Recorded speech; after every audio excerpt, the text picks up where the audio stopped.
The cabin smelled of dust and forgotten memories. Every creak of the wooden floors beneath my feet sent my heart racing. A constant reminder that I didn't belong here.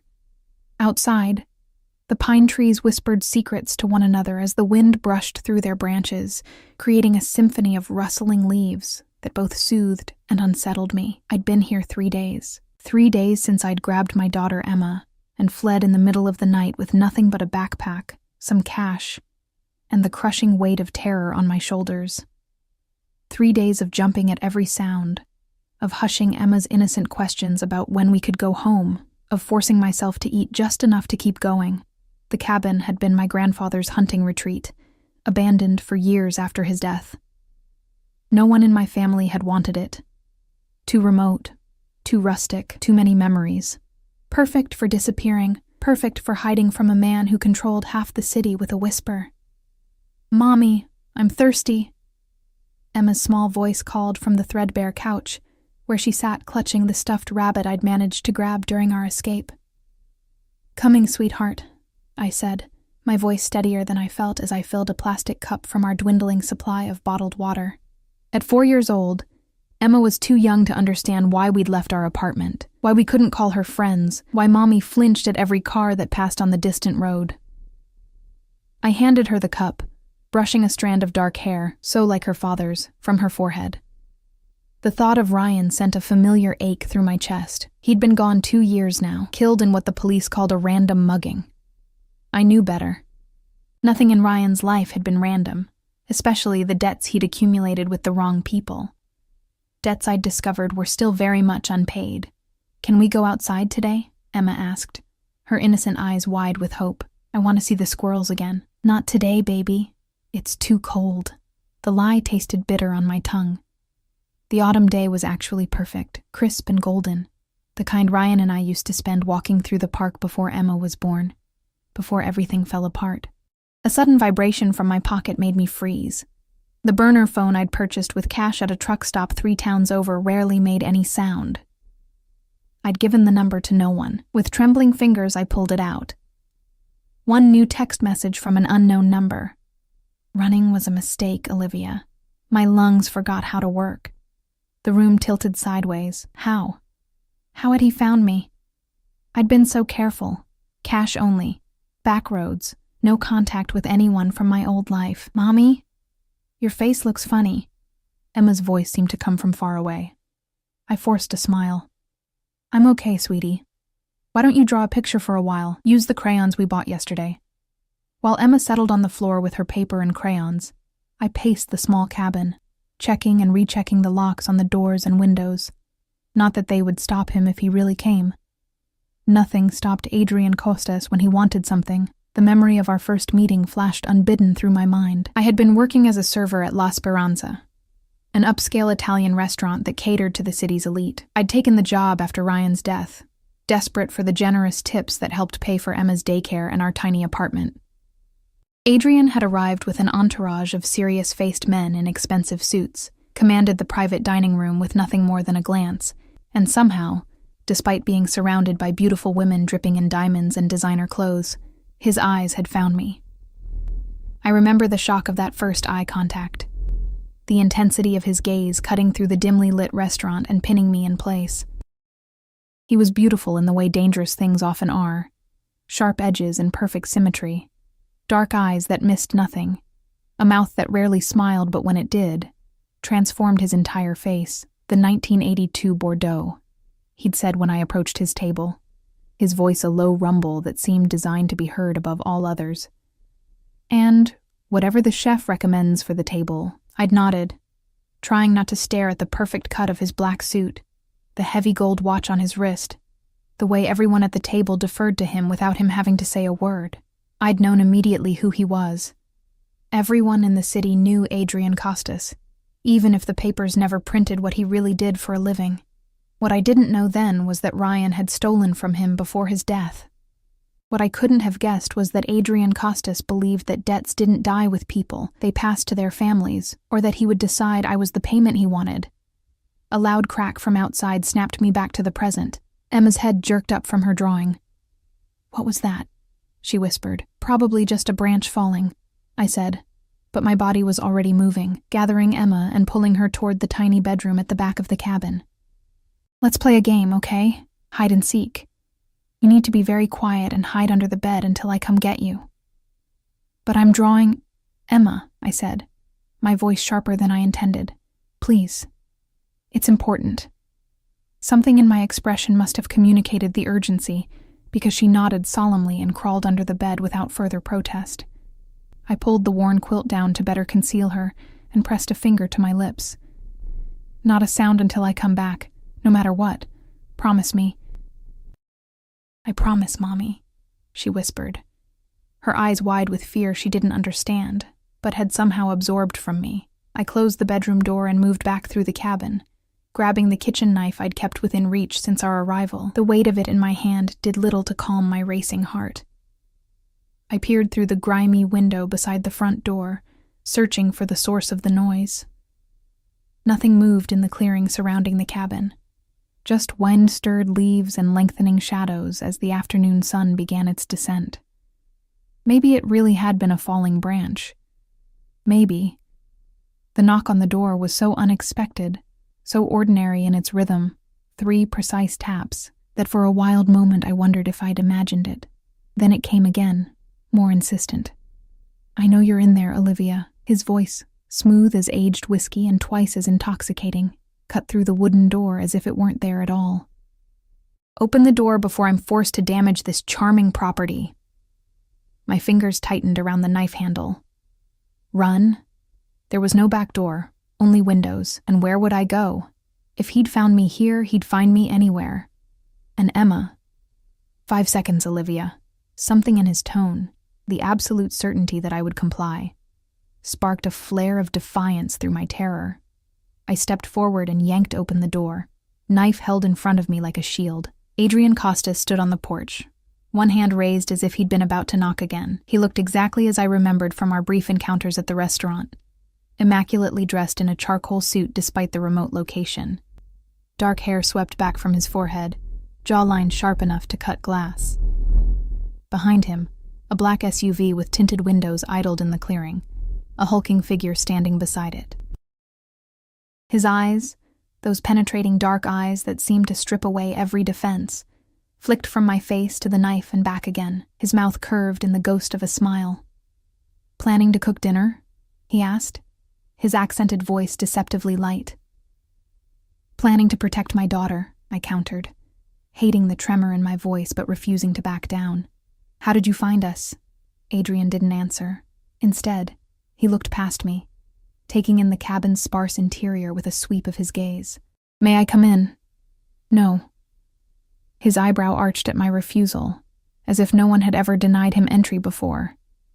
Perhaps no one had. "It wasn't a request, Olivia." He stepped forward, and despite myself, I retreated. He moved past me into the cabin, his expensive cologne cutting through the musty air like a blade. My grip tightened on the knife, but we both knew I wouldn't use it, couldn't use it. His bodyguard remained outside, but his presence was an unspoken threat. Adrian surveyed the cabin, the sagging couch, the kitchenette with its ancient appliances, the scattered toys that betrayed Emma's presence. Something dark flashed across his expression. "This is where you choose to bring a child? No running water? Questionable electricity? Miles from civilization?" His voice held a note of genuine incredulity. "What exactly was your plan? Winter is coming. Would you have her freeze to demonstrate your stubbornness?" "We were safe here," I said, the lie obvious to us both, "until you came." He turned to face me fully, and the full force of his attention was like standing in the path of an oncoming train. "You were never safe from me, Olivia. The sooner you accept that reality, the easier things will be for both of us." My hand shook, the knife point dipping toward the floor. "What do you want from me? Ryan's been dead for 2 years. Whatever he took, whatever he owed you, I don't have it. I'm a waitress. I have nothing. That's where you're wrong." Adrian moved closer, and it took everything in me not to back away. "You have something very precious to me." Fear for Emma surged through me like a physical force. "My daughter has nothing to do with this." A flash of surprise crossed his face, quickly masked. "I'm not here for the child. Then what? You, Olivia. He reached out, one finger lightly touching the hand that held the knife. Even that small contact sent electricity up my arm. Your husband didn't just steal money from me. He stole time. Time I could have had with you. I stared at him, uncomprehending. What are you talking about? The first night you served my table, I knew. His voice dropped lower, becoming almost hypnotic. There's a reason I requested you personally every time after. There's a reason I left those tips that paid your rent. Did you never wonder why a man like me would frequent a mediocre Italian restaurant 3 times a week? My mind raced through those evenings, his intense gaze following me, the generous tips, the way he'd sometimes engage me in brief conversation about inconsequential things, the weather, the wine, a book I'd been reading during my break. You were watching me, I whispered, the realization dawning with horror. All this time. Protecting you, he corrected smoothly, until I discovered what your husband had done, what he had kept from me. A sudden cry from the bedroom shattered the moment. Emma. Adrian's head snapped toward the sound, his body tensing. Don't, I said desperately, the knife coming back up between us. Please, she's just a child. Without warning, the cabin door burst open. The bodyguard I'd seen by the car filled the doorway, his expression grim. Sir, we have company. 2 vehicles approaching fast. Adrian's expression hardened instantly. Gone was the man speaking of protection and desire, replaced by something cold and calculating. He pulled a gun from beneath his jacket with practiced ease. Get the child, he ordered me, moving to the window and peering out. Now. Who is it? I asked, not moving. People who want what Ryan took. People who will use you and your daughter to get it. His eyes met mine, and for the first time, I saw something that might have been fear. Not for himself, but for us. People who lack my restraint. The distant sound of engines grew louder. Adrian looked at his bodyguard. Marco, secure the vehicles. Be ready for immediate departure. As Marco disappeared outside, Adrian turned back to me. Olivia, we have perhaps 2 minutes before this becomes very unpleasant. I suggest you get your daughter and anything essential. You're leaving with me. It wasn't a request. It wasn't even a demand. It was simply a statement of fact, delivered with such absolute certainty that argument seemed futile. And yet, why should I trust you? I asked, even as I took a step toward the bedroom. Something like respect flickered in his eyes. Because unlike them, I don't want to hurt you. I never did. The sound of screeching tires on the gravel road made my decision for me. I dropped the knife and ran for the bedroom, throwing open the door and dropping to my knees. Emma, come out, baby. We have to go. Her tear-streaked face appeared from beneath the bed. Are the bad men here? The question stopped my heart. What bad men, Emma? The ones Daddy said would come if we weren't careful. The ones who hurt him. Ryan had never told me about any specific threats, had shielded me from the reality of his dealings.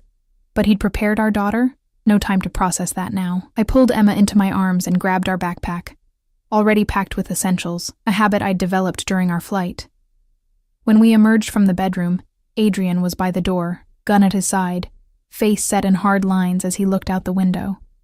He turned when he heard us, his expression softening almost imperceptibly at the sight of Emma clutching her stuffed rabbit. Hello, little one, he said, his voice gentler than I'd ever heard it. Emma buried her face in my neck, refusing to look at him. We need to move, Adrian said to me, all business again. Stay behind me. When we reach the SUV, get in the back seat with her and keep down. A gunshot cracked through the air outside, making me jump and Emma whimper. Adrian cursed under his breath. Change of plans. Back door? There isn't one, I said, panic rising in my throat. His eyes narrowed as he calculated options. Bathroom window? Too small. Another shot rang out, closer this time. Adrian made a decision. Kitchen window. Now. He moved with us to the kitchen, where a small window overlooked the dense woods behind the cabin. With the butt of his gun, he smashed the glass, clearing the frame of shards. I'll go first, then take Emma, he said, holstering his weapon and hoisting himself through the opening with a grace that belied his size. From outside, he reached back in. Give me the child. I hesitated only a moment before lifting Emma toward the window. "It's okay, baby.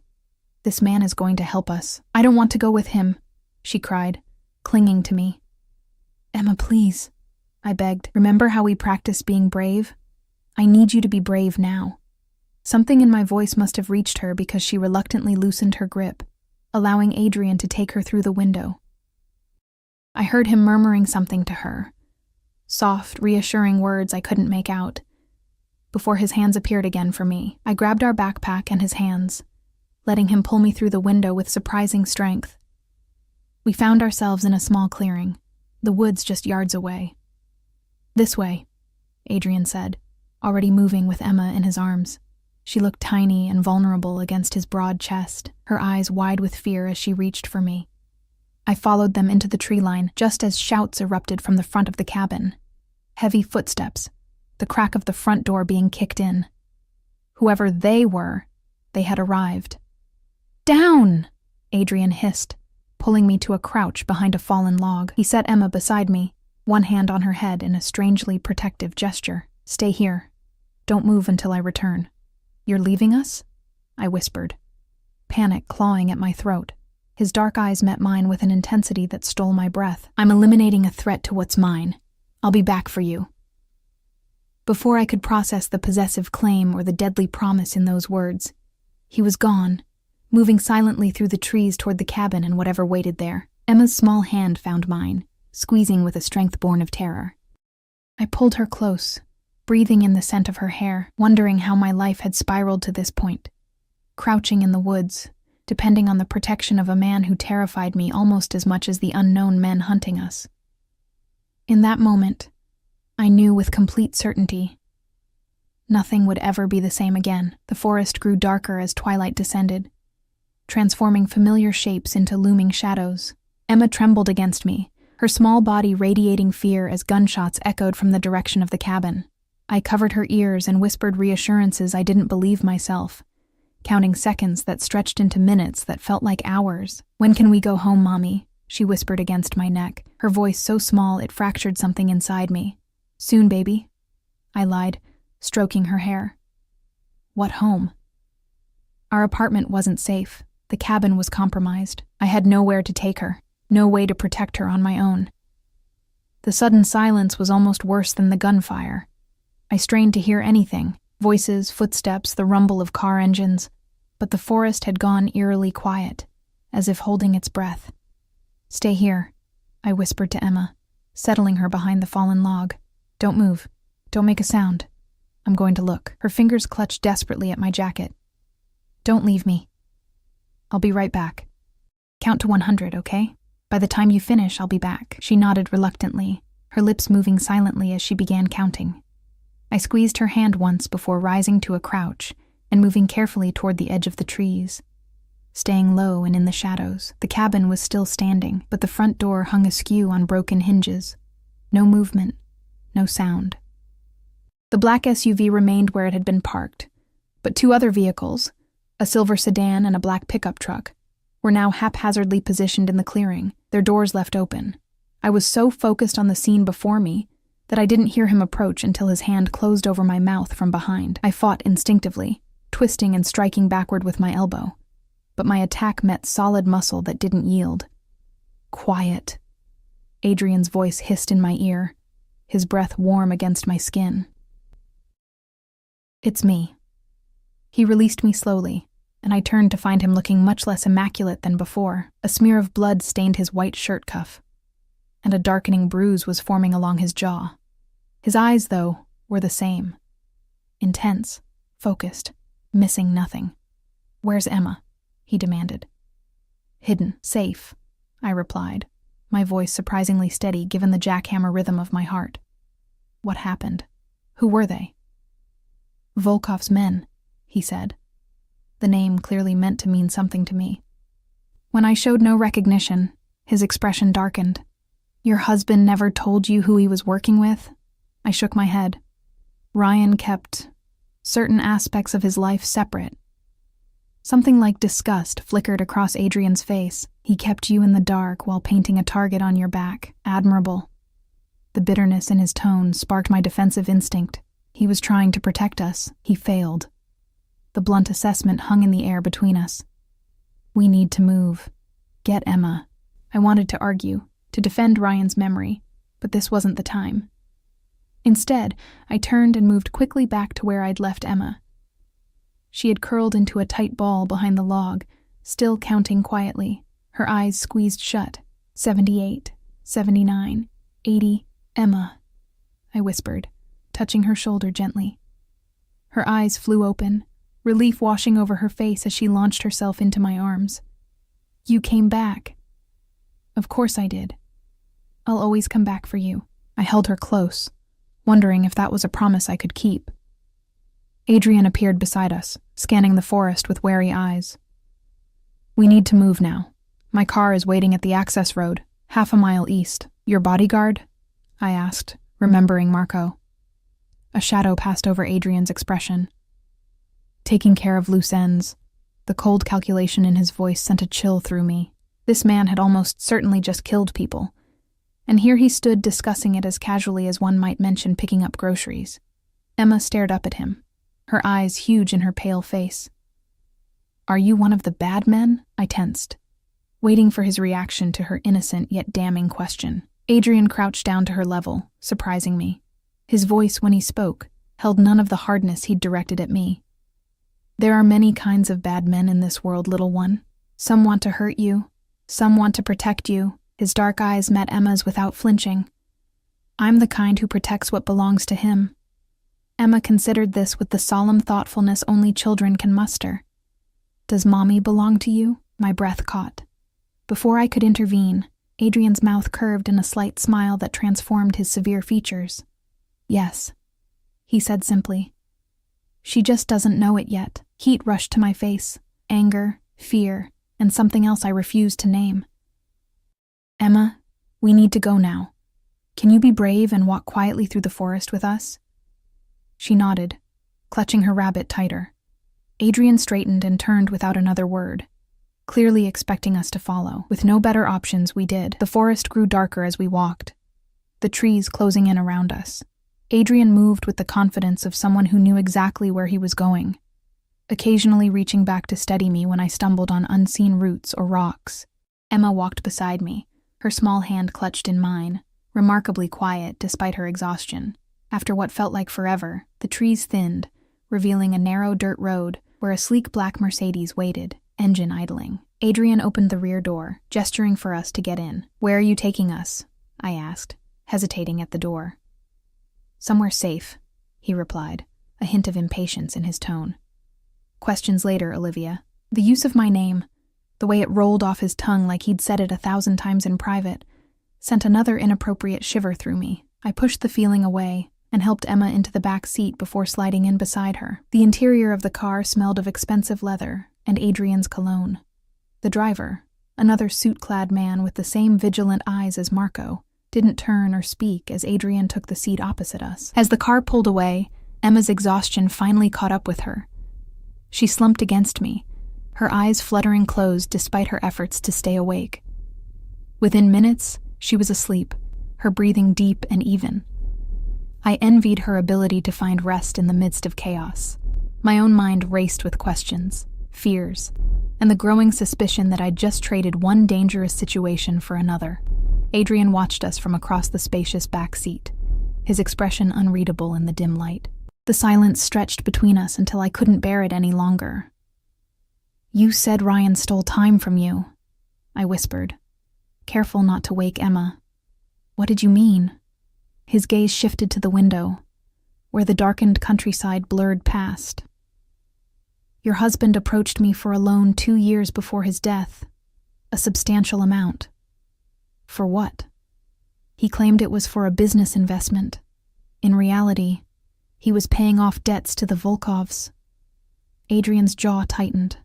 The terms of my loan were generous, but included certain provisions. An uneasy feeling settled in my stomach. What kind of provisions? His eyes returned to mine, holding me captive with their intensity. An introduction to his beautiful wife. A dinner, perhaps. The beginning of an acquaintance. I stared at him, struggling to process this revelation. You're saying Ryan agreed to… what? Pimp out his wife to settle a debt? No. Adrian's voice sharpened. I'm saying I saw you once, at a charity event where you accompanied Ryan, and I wanted to know you. The loan was business. The introduction would have been personal. But it never happened, I said slowly, trying to piece together this bizarre narrative. Because Ryan realized who you could become to me. Adrian leaned forward slightly, his voice dropping lower. He saw how I watched you that night, and instead of honoring our agreement, he disappeared with my money, taking you and hiding you in plain sight in that miserable apartment under your maiden name. My head spun with this new information. Ryan had changed our last name shortly after Emma was born, claiming it was for a fresh start. We'd moved across the city, and he'd insisted I quit my job at the art gallery. I'd love to stay home with Emma. At the time, I'd believed it was because he wanted me to enjoy motherhood. Now, I wondered if he'd been hiding me. You couldn't possibly have felt anything for me from one glimpse at a charity event, I said, disbelief evident in my voice. Something dangerous flashed in Adrian's eyes. Don't presume to tell me what I can or cannot feel, Olivia. The car slowed, turning onto what appeared to be a private road flanked by tall iron gates that opened as we approached. Beyond them, a massive house emerged from the darkness, a modern fortress of stone and glass perched on a hillside, lights glowing warmly from within. Where are we? I asked, peering through the window. My home. Adrian straightened his cuffs, a gesture so normal it seemed out of place after the violence of the past hour. One of them, at least. The car circled a fountain before stopping at the front entrance. Before the driver could exit, Adrian was opening his own door and coming around to our side. He opened the door quietly, mindful of the sleeping child. She needs to rest, he said, looking at Emma's exhausted face. I'll have a room prepared for her. The casual way he slipped into making decisions for my daughter reignited my anger. We're not staying here. Adrian's expression hardened. The Volkovs now know you exist. They believe you have what Ryan took. The fact that you don't won't matter to them. He leaned closer, his voice dropping to a dangerous whisper. They will find you, Olivia, and they will use that child to make you give them what you don't have. Is that what you want? Fear coiled in my stomach. No. Then for once in your life, accept help when it's offered. He straightened, nodding to the driver who had appeared silently beside the car. Dmitri will carry her inside. I tightened my hold on Emma. I can carry my own daughter. Something like approval flickered across Adrian's face. As you wish. I slid out of the car with Emma in my arms, her weight a familiar comfort, as I followed Adrian up the stone steps to the front door. It opened before we reached it, revealing an elegant woman in her 60s, with steel-gray hair pulled into a perfect chignon. Mrs. Petrov, Adrian addressed her with unusual deference.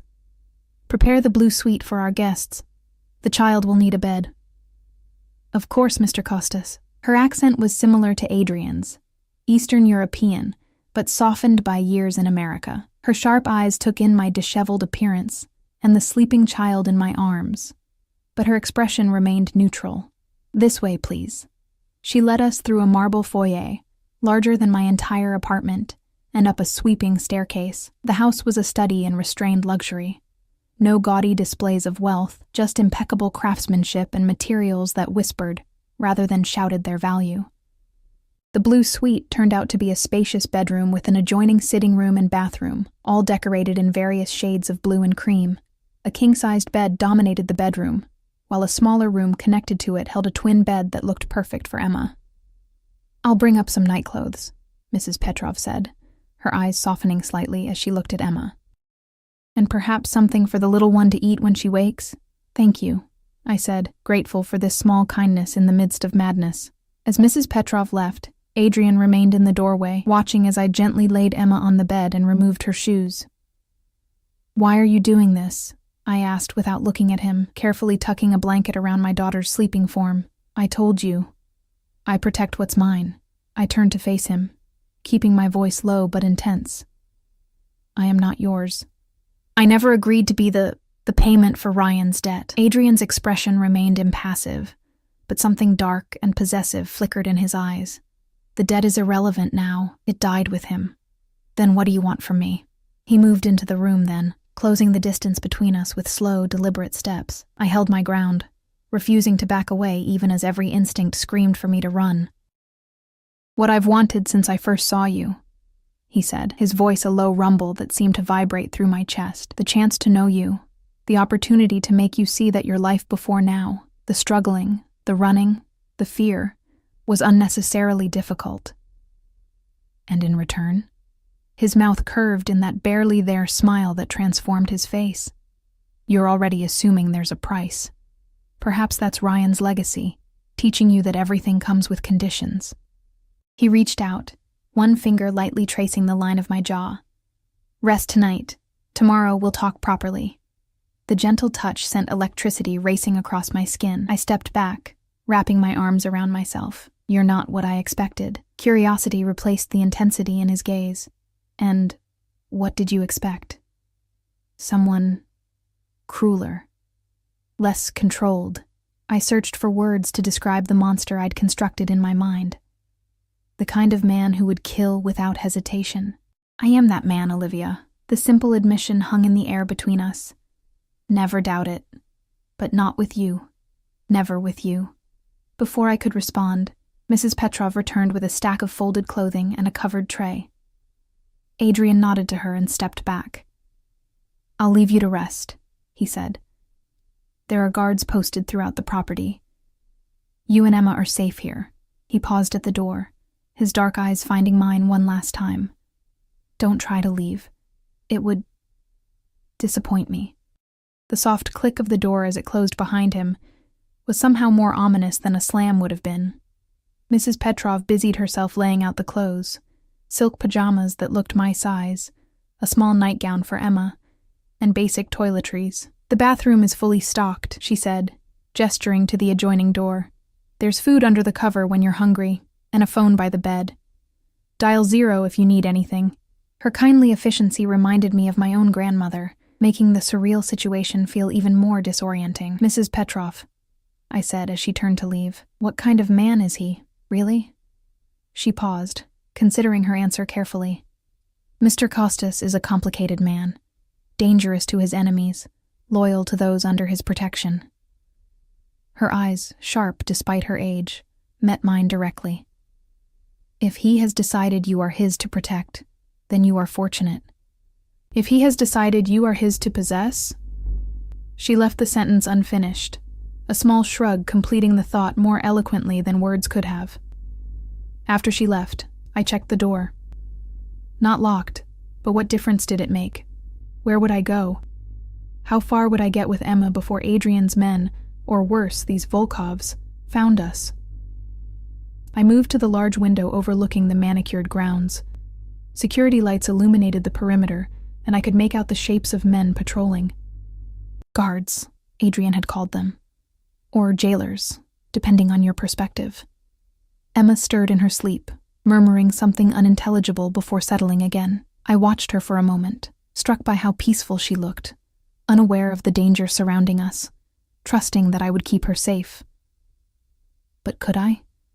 Was Adrian right? Was staying here, under his protection, the best chance we had? I sank onto the edge of the bed, the weight of the day crashing down on me all at once. The cabin, Adrian's arrival, the attack, the revelations about Ryan, it was too much to process. One thing was clear. The life I thought I'd had with Ryan had been built on lies. He'd been involved in something dangerous enough to get him killed, something that now threatened Emma and me. He'd hidden me from Adrian for reasons I still didn't fully understand. And Adrian Costas, the man I'd been taught to fear, the criminal, the monster, had saved us. For now. The question that haunted me as exhaustion pulled me toward unwilling sleep was simple. At what price? Morning arrived with disorienting brightness. For a moment I couldn't remember where I was. The softness of the bed, the quality of light filtering through unfamiliar curtains, the silence unmarred by city noise all felt wrong. Then memory crashed back. The cabin, the attack, Adrian Costas.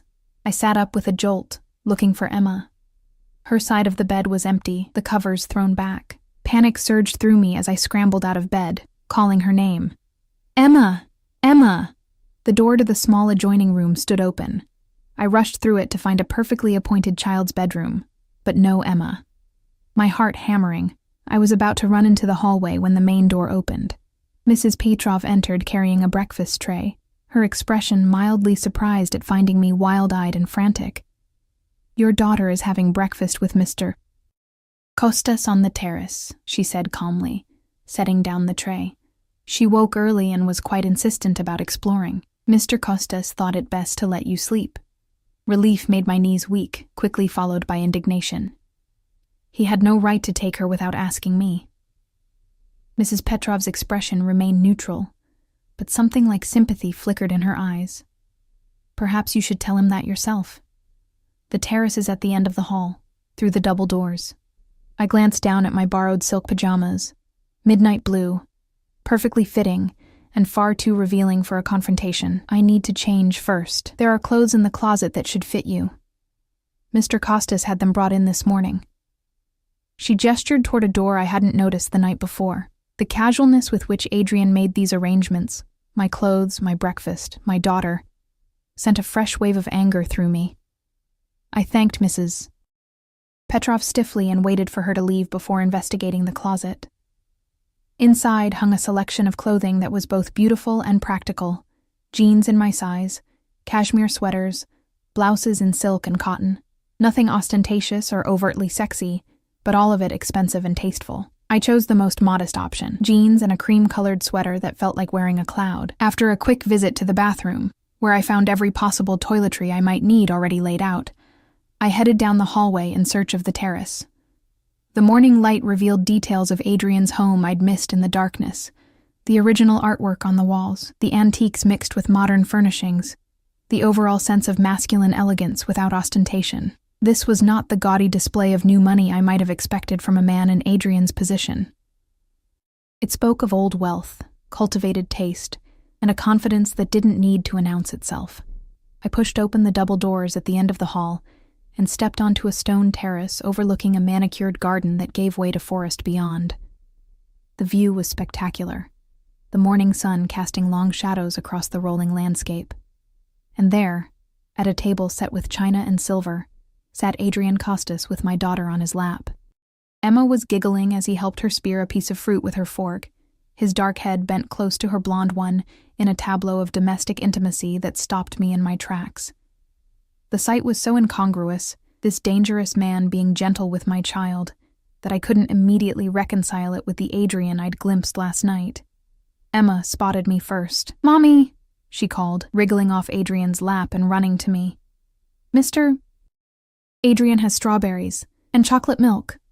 I crouched to hug her, scanning her face for any sign of distress, but found only the excited flush of a child being indulged with treats.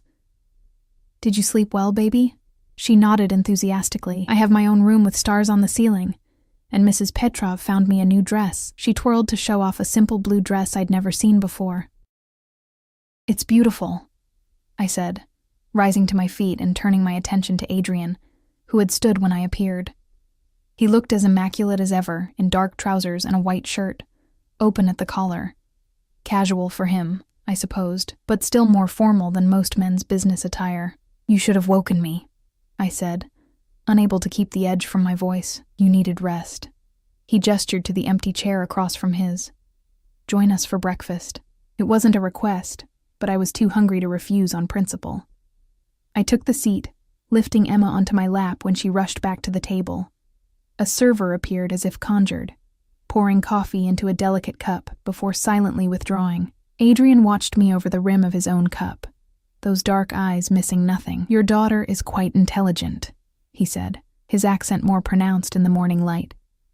"She's been teaching me about her rabbit's adventures." Emma nodded solemnly. "Mr. Flopsy has been to the moon," she informed me with absolute conviction. I smoothed her hair, still tangled from sleep. "I'm sure Mr. Costas has more important things to do than hear about Mr. Flopsy," I said carefully. "On the contrary," Adrian replied, setting down his cup. "I found her stories fascinating, particularly the parts about her father." My hand stilled in Emma's hair. What did she tell you? Instead of answering directly, Adrian turned to Emma with a gentle smile that transformed his severe features. Perhaps you'd like to see the horses, little one? Mrs. Petrov can take you. Emma's eyes widened. You have horses? 3. And I believe one of them would be very happy to meet you. Can I, Mommy? Emma turned to me, her excitement palpable. I hesitated, torn between keeping her close and allowing her this small joy after days of fear and confinement. I'll be able to see her from here the entire time, Adrian said quietly, accurately reading my concerns. The stables are just beyond that garden wall. She'll be perfectly safe. After a moment's more hesitation, I nodded. Okay, but listen to Mrs. Petrov, and don't go near the horses without her. Emma was already scrambling off my lap. Adrian pressed a small button on the table, and within moments, Mrs. Petrov appeared as if she'd been waiting nearby. After brief instructions from Adrian, she took Emma's hand and led her down the stone steps into the garden, Emma chattering excitedly the entire way. As soon as they were out of earshot, I turned to Adrian. What did she tell you about Ryan? He refilled my coffee cup before answering, a strangely domestic gesture from such a dangerous man. She said her father taught her a game called hiding, and that sometimes bad men might come, and if they did, she should hide and not make a sound until you or her father came for her. His eyes met mine across the table. A rather specific thing to teach a 4-year-old, wouldn't you say? A chill ran through me despite the morning warmth. I didn't know he'd told her that. Your husband kept many secrets, it seems. Adrian's tone was neutral, but something darker lurked beneath the surface. Did you never wonder where the money came from? The apartment, the clothes, the toys for Emma? I stared down at my coffee, shame and anger mixing into a toxic brew. Of course I wondered, but whenever I asked, he'd get defensive or change the subject. After a while, I just stopped asking. Easier that way, Adrian observed. No judgment in his tone, until it wasn't. My head snapped up. You don't get to criticize my marriage. You didn't know Ryan. You didn't know us. I knew enough. Adrian leaned forward slightly, his intensity sharpening. I knew he was working for the Volkovs while pretending to be a legitimate businessman. I knew he stole from them, then came to me for protection in the form of a loan. And I knew, from the moment he saw how I looked at you, that he would never honor our arrangement. This introduction you wanted, what exactly did it entail? I challenged, unable to stop myself. Were you planning to what? Court me? Seduce me? While I was married to another man? Something dangerous flashed in Adrian's eyes. There and gone so quickly I might have imagined it. I wanted the opportunity to know you. To allow you to know me. What happened after that would have been your choice. My choice, I repeated skeptically. Does anyone really have choices around you, Adrian? Or do they just have the illusion of choice while you manipulate circumstances to get what you want? A small smile curved his mouth. You're not afraid to speak your mind. I like that. The casual compliment threw me off balance. I took a sip of coffee to hide my confusion, using the moment to gather my thoughts. What did Ryan take from the Volkovs? I asked finally. Why are they after us now, years later?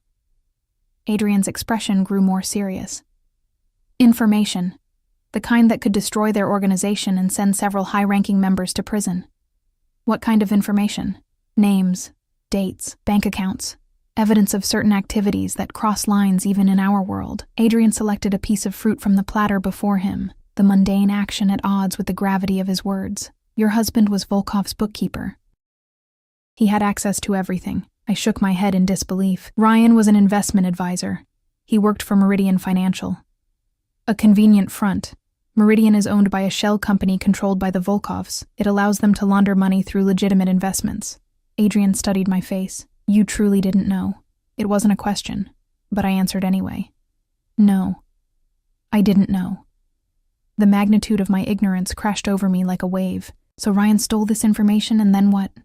Blackmailed them? He tried. It went badly. Adrian's voice held no sympathy. When that failed, he came to me, ostensibly for protection. What he really wanted was leverage, an alliance with a rival that would make the Volkovs hesitate to move against him. And you gave him money instead, I said slowly, piecing it together. Why? Adrian's gaze shifted to the garden, where Emma was now carefully petting the nose of a chestnut horse under Mrs. Petrov's watchful eye. I told you why. The implication hung in the air between us. For me. He'd given Ryan money because of me, a woman he'd glimpsed at a charity event and developed some kind of obsession with. That's insane, I said finally. You couldn't possibly have felt anything real from one brief sighting. His eyes returned to mine, dark and fathomless. When I was 12 years old, my father took me to the Hermitage Museum in St. Petersburg. In one of the galleries hung a painting. Nothing famous, just a small landscape by a minor artist. But something about the quality of light, the way the artist had captured a fleeting moment of perfect beauty. He paused, his gaze intense. I stood before that painting for an hour, while my father concluded his business elsewhere in the museum. 25 years later, I still remember every detail. Some things imprint themselves on you instantly, Olivia. You were such a thing. The unexpected poetry of his words robbed me of response. This was not the crude criminal I'd expected, not the thuggish caricature that Ryan's few references had painted. Before I could formulate a reply, a man appeared at the terrace doors. Not a server, but someone with the same watchful alertness as Marco and the driver from last night. Sir, he said deferentially, there's a situation requiring your attention. Adrian's expression hardened instantly, the momentary vulnerability vanishing behind a mask of cool authority. Excuse me, he said to me, standing. Please, finish your breakfast. I'll have Mrs. Petrov bring Emma back shortly. Without waiting for my response, he followed the man inside, leaving me alone with my swirling thoughts and the spectacular view that now felt like a beautiful prison. I watched Emma in the garden below, her small face alight with joy as she fed the horse a carrot under Mrs. Petrov's guidance. She looked happier than I'd seen her in months. The realization sent a pang through my heart. Had I been so consumed by grief and worry that I'd failed to see how our precarious existence was affecting her? The server reappeared to refresh my coffee and inquire if I needed anything else. I asked for some fruit for Emma, and he withdrew with a small bow that felt oddly formal. When he'd gone, I allowed myself to really look at my surroundings. Adrian's home was set on what appeared to be hundreds of acres of private land. The terrace where I sat overlooked not just gardens but forested hillsides that stretched to the horizon. In the distance, I could make out what might have been a lake, glinting in the morning sun. Beautiful. Isolated. Secure. Perfect for keeping someone hidden away from the world. The thought sent a chill through me despite the warming day. Was that Adrian's intention? To keep us here, hidden away like treasures in a private collection?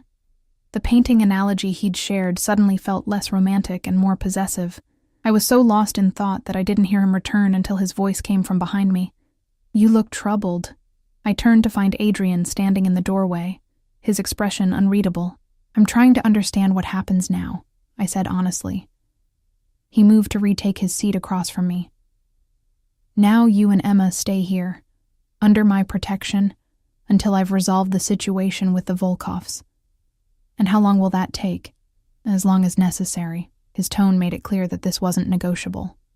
We can't just disappear from our lives indefinitely, Adrian. I have a job. Emma has preschool. People will notice we're missing. Something like amusement flickered in his eyes. You've already disappeared, Olivia. You fled your apartment 3 days ago. You haven't shown up for your shifts at La Speranza. No one has reported you missing, which suggests you don't have anyone close enough to notice your absence. The brutal truth of his assessment stung more than I wanted to admit. Since Ryan's death, I'd withdrawn from friends, focused solely on survival and caring for Emma. There was no one who would miss me immediately. No family nearby. No close friends who checked in regularly. What about Emma? I tried again. She needs stability, routine. She can't just stay here indefinitely. Why not? Adrian gestured to the expansive grounds. There's space to play, animals, fresh air. Mrs. Petrov was a teacher before she came to work for me. She could continue Emma's education. She would want for nothing here. The casual way he rearranged our lives, making decisions that should be mine, ignited my anger again. And what about what I want? Or does that not factor into your plans? What do you want, Olivia? His question seemed genuinely interested. To return to your cramped apartment? Your exhausting job with its meager tips, looking over your shoulder, wondering when someone will recognize you or Emma? I want freedom, I shot back. The right to make my own choices. Freedom is an illusion for most people. They're constrained by poverty, by obligations, by the very systems they believe protect them. Adrian's voice held no judgment, only a matter-of-fact certainty. What I offer is security, protection for both you and Emma. At what price? I asked, the question that had haunted me last night finally spoken aloud. His dark eyes held mine. Is it so difficult to believe I might want to give you these things without demanding payment? Yes, I said simply. No one gives something for nothing. A sad smile curved his mouth. Ryan taught you that lesson well. The mention of my husband sparked fresh anger. Don't talk about him like you knew him. I knew him better than you did, it seems. Adrian's blunt response hit like a physical blow. The man you're defending kept you in the dark about his criminal activities, used you as a shield, and left you vulnerable to his enemies after his death. Are those the actions of someone who loved you? You have no right to question his love for me, I said. But the words sounded hollow even to my own ears. Adrian seemed to sense my wavering conviction. His voice softened slightly. I'm not asking you to vilify his memory, Olivia. I'm asking you to see the reality of your situation clearly, without the comforting fictions you've constructed. What reality is that? That you're alone. That the Volkovs believe you have something they want. That without my protection, you and Emma are in genuine danger. He leaned forward, his intensity drawing me in despite my resistance. And that I am offering you safety without conditions, asking only that you stay here where I can ensure it. Without conditions, I repeated skeptically. You expect me to believe you're doing all this, risking your own safety, bringing strangers into your home? Out of what? The goodness of your heart? Something dangerous flickered in his eyes. I didn't say my motives were altruistic. I want you here, Olivia. I've wanted you here since the moment I first saw you. The difference between me and the Volkovs, between me and Ryan, is that I won't take what isn't freely given. The raw honesty in his voice silenced my retort. Before I could formulate a response, the sound of Emma's laughter floated up from the garden. We both turned to see her racing across the lawn, with Mrs. Petrov following at a more sedate pace. She seems happy, Adrian observed quietly. I couldn't deny it. The carefree joy on my daughter's face was something I hadn't seen in too long. She's 4. Give her horses and strawberries and she's easily pleased. Perhaps there's wisdom in that simplicity, he said, rising as Emma burst onto the terrace, her cheeks flushed with excitement. Mommy, the horse's name is Duchess, and she let me pet her nose and it was so soft, and Mrs. Petrov says maybe tomorrow I can sit on her if you say it's okay. The words tumbled out in a breathless rush as she launched herself at me. I caught her, inhaling the clean scent of her hair, mixed with the earthy smell of horses. That sounds wonderful, baby. Did you say thank you to Mrs. Petrov? Emma nodded earnestly before turning to Adrian. Thank you for the horses, Mr. Adrian. Something in his expression softened as he looked at her, a genuine warmth that seemed at odds with everything I thought I knew about him. You're very welcome, little one. Perhaps later we can visit the lake as well. There are ducks that might appreciate some bread. Emma's eyes widened with delight, and she looked to me for confirmation. The hope in her face made my heart ache. How long had it been since she'd had a day without worry, without sensing my fear? We'll see, I said, not wanting to make promises I might not be able to keep. For now, let's have some more breakfast. I asked for fruit for you. As if on cue, the server reappeared with a small plate of sliced fruit arranged in the shape of a flower. Emma gasped with delight, her previous excitement about horses momentarily forgotten in the face of this new wonder. Adrian stepped back, watching our interaction with an intensity that made me uncomfortably aware of his presence. I have some business to attend to, he said finally. Mrs. Petrov will show you around the grounds if you wish. Consider this your home for now, Olivia. You'll find there are no locked doors. No locked doors, perhaps. But I had no illusions about the guards I'd glimpsed patrolling the property. This beautiful estate was still a gilded cage. As if reading my thoughts, Adrian added softly. The security is to keep others out, not to keep you in. Remember that. He turned to leave, then paused, looking back at Emma, who was carefully selecting pieces of fruit from her plate. She has your eyes, but the rest, she favors her father. Something in his tone made me look up sharply, but he was already walking away, leaving me to wonder at the strange note of... what? Bitterness? Regret? Is Mr.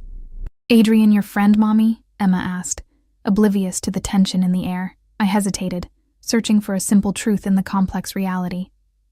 He's helping us right now, baby, Emma nodded, accepting this with a child's easy trust. I like him. He talks to me like a big person, not a baby. The observation, so simple yet perceptive, gave me pause. Emma was right. Adrian had spoken to her with the same seriousness he used with adults, never adopting the condescending tone many people used with children. It was a small thing, yet it complicated the image I was trying to maintain of him as simply a dangerous man with obsessive tendencies.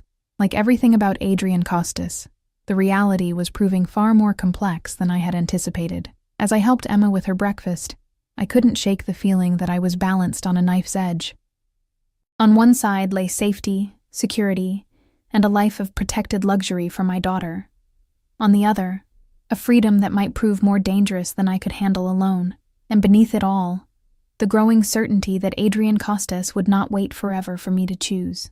Days at Adrian's estate fell into an unexpected rhythm. Each morning, I woke expecting to feel like a prisoner, but instead found myself adapting to a life more peaceful than any I'd known since Ryan's death. Emma blossomed under Mrs. Petrov's gentle guidance, spending her days exploring the gardens, visiting the horses, and delighting in the simple joys of childhood without the shadow of fear that had followed us for so long. Adrian himself was often absent, his business taking him away for hours, or sometimes full days. When he was present, he maintained a careful distance, never pushing for more than conversation, never making demands. Yet I felt his eyes on me constantly, watching with an intensity that should have frightened me, but instead stirred something I wasn't ready to name. By the 5th day, the initial shock had worn off, leaving me in a strange limbo, not quite a guest, not quite a prisoner, existing in a bubble of luxury, while questions about our future remained unanswered. That afternoon, I found myself in Adrian's library, a room that had quickly become my sanctuary. 2 stories of books lined the walls, accessible by a rolling ladder that slid smoothly along brass rails. The scent of leather bindings and old paper hung in the air, mingling with the faint aroma of the coffee I'd brought with me. Emma was napping under Mrs. Petrov's watchful eye, giving me a rare moment of solitude. I trailed my fingers along the spines of first editions and rare volumes, marveling at the collection. My art history degree, unused since Emma's birth, had left me with an appreciation for beautiful things, and Adrian's library was filled with them. Find anything interesting? Adrian's voice came from the doorway, startling me. I turned to find him watching me, dressed more casually than usual in dark jeans and a charcoal sweater that softened his usual severity. The effect was disconcertingly appealing. You have a first edition Hemingway, I said, gesturing to the shelf before me. And what appears to be an original copy of Blake's Songs of Innocence. Surprise flickered across his face. You know Blake? I shrugged, suddenly self-conscious. I studied art history before. Before Emma. Blake's illustrations were part of the curriculum. What would you have done with that degree? He asked, moving into the room but keeping a respectful distance. If life had taken a different turn. The question caught me off guard. No one had asked about my abandoned dreams in years. I wanted to work in museum curation. I had an internship at the Hillman Gallery lined up. But then I got pregnant, and Ryan thought it would be better if I stayed home with Emma. Ryan thought, Adrian repeated, a note of disapproval in his voice. And what did you think? I looked away, uncomfortable with his perception. It made sense at the time. Childcare is expensive, and my starting salary would barely have covered it. And now? If circumstances were different, the question stirred dormant ambitions I'd buried deep after Ryan's death, when survival became my only priority. Emma starts kindergarten next year. I'd thought maybe then I could look for something in my field again. Adrian nodded thoughtfully, moving to a cabinet nestled between bookshelves. He opened it to reveal a collection of art books, pulling out a large volume and bringing it to where I stood. "Perhaps this might interest you," he said, handing me the heavy book. I took it, reading the title with surprise. Private Collections of Eastern Europe. Hidden Masterpieces of the 20th Century. It was a museum-quality publication, the kind that cost hundreds of dollars, and was typically found only in university libraries. "Thank you," I said, genuinely touched by the thoughtful gesture. "I look forward to reading it." Something like pleasure crossed his face, a brief softening around the eyes, gone so quickly I might have imagined it. "I have a small collection myself. Nothing as significant as what you'll find in those pages, but perhaps tomorrow I could show you." "You collect art?" The revelation shouldn't have surprised me given the evidence of his taste throughout the house, but somehow it did.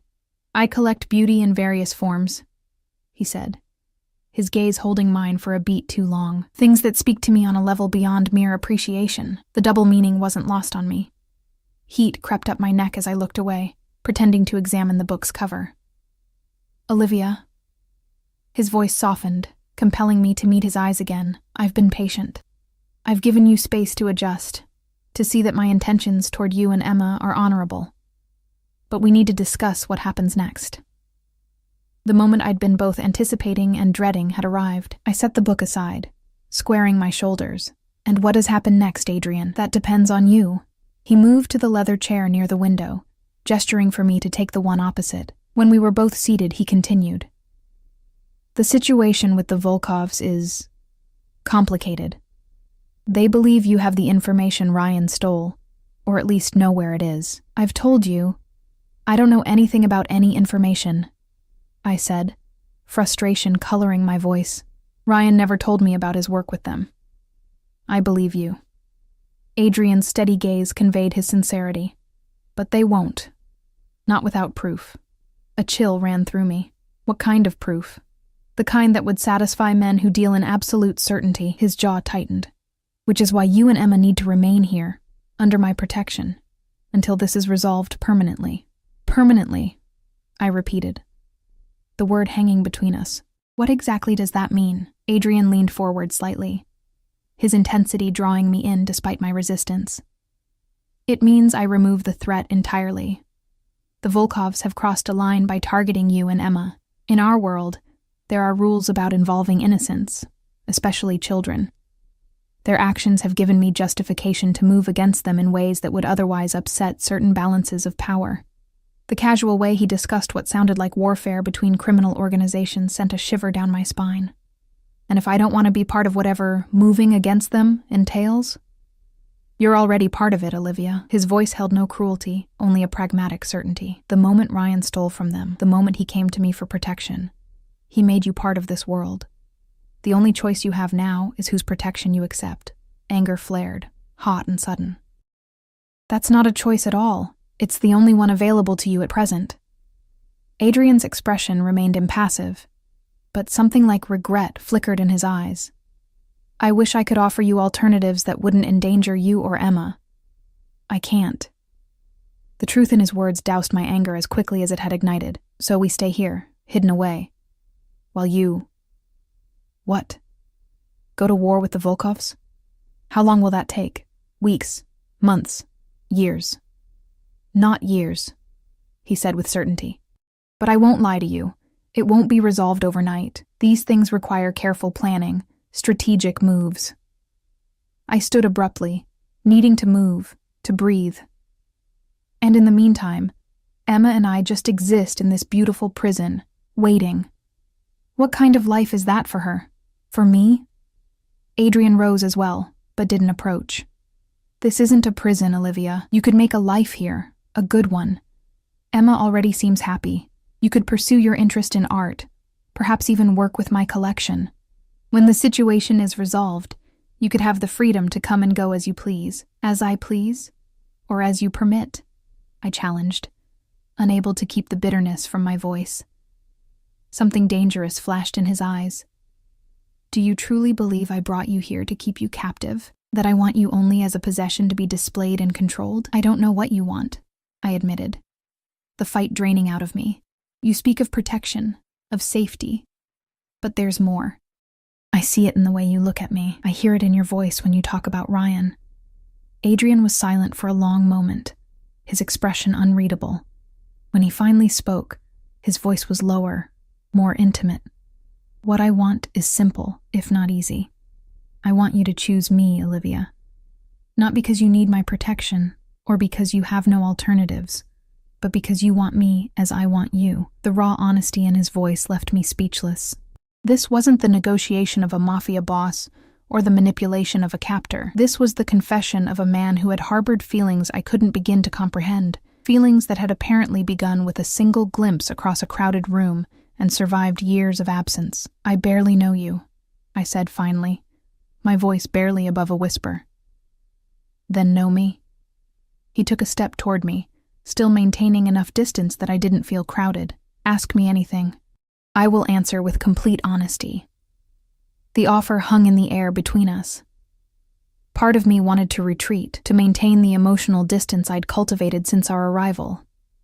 But another part, a part I'd thought died with Ryan, was undeniably curious about the complex man before me. Why me? I asked, the question that had plagued me since that night at the cabin. Of all the women in the world, why fixate on a glimpse of someone at a charity event? He considered the question with the seriousness it deserved. I've asked myself the same thing many times. The simple answer is that I don't know why you affected me so powerfully. I only know that you did. He moved to the window, looking out at the gardens where Emma had played earlier. I saw you across that ballroom, laughing at something Ryan said. There was a quality to your smile, a genuineness that seemed out of place in a room full of people playing parts. You weren't trying to impress anyone. You weren't calculating your next move. You were simply present, luminous in your authenticity. His description made me uncomfortable. I wasn't the luminous creature he described. I was just me. You've built me up in your mind to be something I'm not. Adrian turned back to me, his gaze direct. I don't think I have. The woman I've come to know these past days. The mother who would do anything to protect her child. The woman who stands her ground even when afraid. Who questions me when others wouldn't dare. She's exactly who I believed you to be. His words touched something deep inside me. A place starved for recognition. How long had it been since anyone had seen me, truly seen me, as more than Ryan's widow or Emma's mother? What about Emma? I asked, changing the subject to safer ground. If we stayed, what place would she have in your life? In this world you inhabit? A shadow crossed his face. Emma would be under my protection, given every advantage, every opportunity. She would want for nothing. That's not what I asked, I pressed. Would you see her as yours? Or would she be an obligation you accepted to have me? Adrian's expression darkened. I don't consider children obligations, Olivia. I consider them sacred. Emma would be family, protected, cherished, raised with every privilege I could provide. Even though she's Ryan's daughter? The question slipped out before I could stop it. Something complicated flickered across Adrian's face. Pain, anger, resignation. She is your daughter. That's what matters to me. The simple declaration held such conviction that I found myself believing him. Whatever his feelings about Ryan, and they were clearly complex and largely negative, they didn't extend to Emma. Before I could respond, Mrs. Petrov appeared in the doorway, Emma's small hand in hers. My daughter's face was still flushed with sleep, her hair mussed from her nap. I'm sorry to interrupt, Mrs. Petrov said, her sharp eyes taking in our positions, the tension in the air. But Miss Emma has awakened and was asking for her mother. Mommy! Emma broke free from Mrs. Petrov's gentle hold and ran to me. I crouched to catch her, inhaling the warm, sleepy scent of her. Did you have a good nap, baby? I asked, smoothing her hair. She nodded against my shoulder before pulling back to look at Adrian. Mr. Adrian, can we see the ducks now? You promised yesterday. The transformation in Adrian's expression was remarkable. The intensity that had marked our conversation melted away, replaced by a gentleness I was still struggling to reconcile with what I knew of him. "If your mother agrees," he said, deferring to me with a respect that surprised me. Emma turned her pleading eyes to me. "Please, Mommy. Mrs. Petrov says I need a jacket 'cause it's getting cooler, but she found one for me already." I hesitated, looking from Emma's hopeful face to Adrian's carefully neutral one. This simple request represented so much more, an acceptance of our current situation, a step toward the life Adrian was offering. "All right," I said finally, rewarded by Emma's delighted squeal. "But only for a little while. It will be dinner time soon." Adrian's eyes met mine over Emma's head, gratitude evident in their dark depths. "Thank you," he said softly, and I knew he wasn't just thanking me for agreeing to the duck pond. The walk to the lake was almost painfully domestic. Emma skipped ahead on the stone path, stopping to examine interesting rocks or fallen leaves, while Adrian and I followed at a more sedate pace. Mrs. Petrov had provided a small bag of bread crusts for the ducks, which Emma clutched with the serious responsibility of a child entrusted with an important mission. "You have a beautiful home," I said, breaking the comfortable silence that had fallen between us. Adrian glanced at me, a hint of surprise in his expression. "Thank you. It's been in my family for 3 generations. My grandfather purchased it when he first came to America." "From Russia?" I asked, realizing how little I actually knew about him. "Ukraine, originally, then St. Petersburg." Something in his tone suggested complicated history. "My grandfather was resourceful in difficult times." "A diplomatic way of saying he was involved in the same line of work as you," I observed. A ghost of a smile touched his lips. "The family business has evolved over the years, but yes, essentially." "And your parents?" His expression shuddered slightly. "My father continued the tradition until his death 10 years ago. My mother passed when I was young." "I'm sorry," I said automatically, then added with more genuine feeling. "About your mother, I mean." Adrian nodded, acknowledging the clarification. "She was a remarkable woman. Strong, intelligent, cultured. She insisted I learn piano, literature, art appreciation, civilizing influences, she called them." His gaze drifted to Emma, who had run ahead to the edge of the small lake now visible through the trees. She would have liked Emma. The simple statement held such wistfulness that I found myself wondering about the man beneath the dangerous exterior, the boy who had lost his mother, the son who had been taught to appreciate beauty alongside whatever brutal lessons his father had imparted. We reached the lake just as Emma had begun tossing breadcrumbs to a pair of mallards that swam eagerly toward her. Her delighted laughter echoed across the water as more ducks appeared, quacking demandingly for their share. "Mommy, look! They're so hungry!" she called, her entire face alight with joy. I moved to stand beside her, showing her how to break the bread into smaller pieces so it would last longer. Adrian remained a few steps back, watching us with an expression I couldn't quite decipher.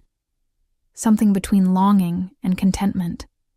When Emma had exhausted her supply of bread, she turned her attention to the small dock that extended into the lake. "Can we go out there?" "It's getting late," I began, but Adrian stepped forward. "The dock is quite safe," he said. "I had it rebuilt last summer. Just stay away from the edge." Emma looked to me for permission, and after a moment's hesitation, I nodded. She ran ahead, her excitement palpable as her small feet thumped against the wooden planks. Adrian and I followed more slowly, the weathered dock solid beneath our feet. At the end, Emma crouched down to peer into the water, pointing excitedly at tiny fish darting among the reeds. "This is nice," I admitted quietly, watching my daughter's innocent wonder. "Peaceful." Adrian stood close beside me, his presence warm in the cooling evening air. "It could always be like this," he said softly, his voice for my ears alone. "You and Emma, safe, happy, free to enjoy simple pleasures without looking over your shoulder." I wanted to resist the picture he painted, to remind myself of all the reasons to be wary of him, and the life he offered. But standing there, watching Emma's uncomplicated joy after months of tension and fear, I found my resistance weakening. "What happens if I say yes?" I asked, barely audible over the gentle lapping of water against the dock. "If I agree to stay, to give this a chance, what exactly am I agreeing to?" Adrian was silent for a long moment, as if weighing his words carefully. You would be agreeing to allow me to court you properly, Olivia. To build something real between us, at whatever pace feels right to you. There would be no demands, no expectations beyond honesty. Emma would have stability, safety, and as much normalcy as possible given the circumstances. And if, after a time, I decided it wasn't working, I pressed, needing to understand the parameters of this proposed arrangement. If I wanted to leave? His jaw tightened almost imperceptibly. I would not force you to stay, but I would ensure you had a safe place to go. A new identity, resources, protection from a distance. I would not abandon you to the Volkovs, or anyone else who might wish you harm because of your connection to me. It was more than I had expected, this acknowledgement that I might ultimately reject him, this promise of continued protection without possession. It spoke of a respect I hadn't anticipated. And us? I asked, gesturing between us. Physically, I mean. A flash of heat in his eyes was quickly controlled. As I said, at whatever pace feels right to you. I have waited years already, Olivia. I can be patient. The simple declaration sent an unexpected shiver through me. The attraction between us was undeniable, a current of electricity that seemed to intensify with each day that passed. I had tried to attribute it to Stockholm Syndrome, to the natural response to being protected by a powerful man, but I knew, with growing certainty, that it was more than that. I need time, I said finally, honesty compelling me to add, not to decide if we'll stay. I know we don't have better options right now, but to understand what it means, what you mean to me. Adrian nodded, acceptance in his expression. Time you shall have. Emma's excited voice broke the moment between us. Mommy, Mr. Adrian, look, a turtle. We both turned to see her pointing at a small painted turtle, sunning itself on a partially submerged log near the dock. Adrian crouched beside her, his voice taking on a teaching tone as he explained about the turtle's habits and habitat. Emma listened with rapt attention, asking questions that Adrian answered with surprising knowledge and patience. Watching them together, this dangerous man gentling himself for a child's curiosity, I felt something shift inside me. The simplistic image I'd constructed of Adrian Costas was crumbling, revealing complexities I was only beginning to understand. As the sun began its descent toward the horizon, casting golden light across the lake, Adrian suggested we return to the house for dinner. Emma, tired but happy, slipped her small hand into his without hesitation as we walked back along the stone path. The sight of their joined hands, her tiny fingers engulfed by his much larger ones, created a lump in my throat I couldn't explain. Halfway back to the house, Emma's steps began to drag with fatigue. Without comment, Adrian lifted her into his arms, settling her against his chest, as if he'd done it 100 times before. She laid her head on his shoulder, her eyes heavy with contentment. You're strong like my daddy was, she murmured sleepily. I tensed, waiting for Adrian's reaction to the comparison. His expression flickered briefly, but his voice remained gentle when he replied, Is that so? Emma nodded against his shoulder. Daddy used to carry me like this when I was tired. But then he went to heaven, and Mommy had to carry me instead. But she's not as strong as you. Your mother is stronger than you know, Adrian said, his eyes finding mine over Emma's head. Just in different ways. Something in his gaze, respect, admiration, desire, made my chest tighten. This man saw me in ways Ryan never had, valued parts of me I'd forgotten existed. The thought was as terrifying as it was exhilarating. By the time we reached the house, Emma was asleep against Adrian's shoulder, her face peaceful in the gathering dusk. He carried her all the way to her room, laying her gently on her bed, with a tenderness that made my heart ache. She didn't eat dinner, I whispered, standing in the doorway. She can have something when she wakes, he replied softly, stepping back to allow me to remove her shoes and cover her with a light blanket. I pressed a kiss to her forehead before following Adrian into the hallway, closing the door partway behind us. Thank you, I said, meaning it for more than just carrying Emma. For today, for being patient. He studied me in the dim light of the hall, his expression so open and vulnerable for a moment that it stole my breath. I would wait forever if necessary, Olivia. But I hope it won't come to that. Before I could respond, a discreet cough from the end of the hallway drew our attention. One of Adrian's security men stood there, his expression apologetic but urgent.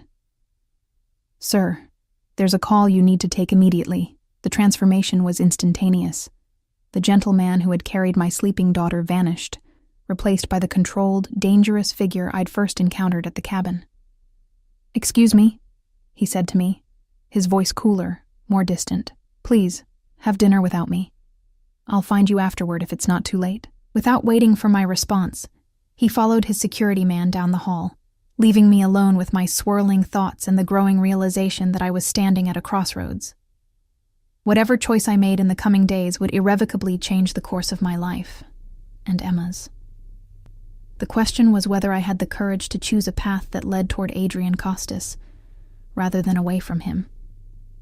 3 weeks passed in a strange, suspended reality. The seasons shifted deeper into autumn, painting the forests surrounding Adrian's estate in brilliant golds and crimsons.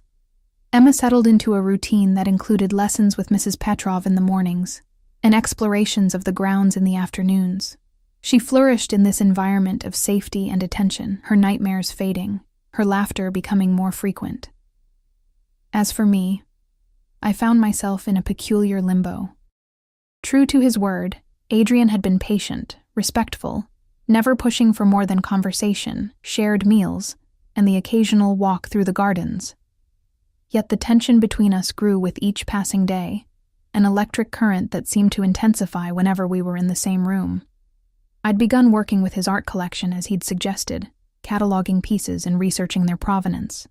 The work gave me purpose, rekindling my passion for art history, while providing a welcome distraction from the complicated feelings I was developing for a man I should, by all rights, fear. That evening, I sat in the library updating the catalog with information on a recently acquired Modigliani sketch. The work was absorbing enough that I didn't hear Adrian enter until he spoke. "You look at home here." I glanced up to find him watching me from the doorway, something like satisfaction in his expression. He'd been away for 2 days on business I didn't ask about, and his return sent an unwelcome flutter through my chest. "The collection is impressive," I said, closing the leather-bound catalog, though I'm still not entirely convinced that Degas is authentic. A smile touched his lips, thus proving your expertise. "It's not. A very good forgery that I keep to remind myself to be thorough in my acquisitions." I laughed despite myself. "A rather expensive lesson. Some lessons are worth the price." He moved into the room, settling into the chair opposite mine. "How is Emma?" The question was part of our routine now. His genuine interest in my daughter's well-being never waned. "She's fine. Mrs. Petrov took her riding today. According to Emma, Duchess is now her horse, and she wants to know if she can have riding lessons." Adrian nodded as if this were perfectly reasonable. "I'll arrange for an instructor. There's a woman in town who specializes in teaching young children." "Adrian," I began, uncomfortable with his easy generosity. "You don't need to." "I want to," he interrupted gently. "It makes her happy. It costs me nothing but money, which I have in abundance." I fell silent, still struggling with the dynamic between us. Every time I asserted boundaries, he respected them. Every time I expressed concerns, he addressed them. He was unfailingly generous without being overbearing, attentive without being possessive. It made it increasingly difficult to hold on to my wariness. "There's been a development," he said after a moment, his tone shifting to something more serious. "With the Volkovs."